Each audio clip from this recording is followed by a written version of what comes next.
In this guide, I'm going to show you how to use Roblox Moments on mobile. This is Miguel from Just Pause, and before we get into this guide, make sure to like the video and subscribe to the channel with all notifications on for more content like this. It really does help out the channel and we'd greatly appreciate it. If you have any questions, just ask them down in the comment section below. I'm going to be doing my best to reply to every single comment down there. Begin by opening Roblox and then search for Roblox Moments, and then join the official Moments experience.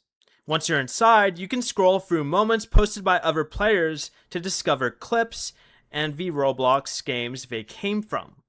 To post your own moment, first record a video using Roblox built-in captures feature while playing a game, then return to Roblox Moments and tap the plus icon in the top right corner, select allow, then choose a video from your captures library. You can trim the clip, add music, write a description, and then tap post.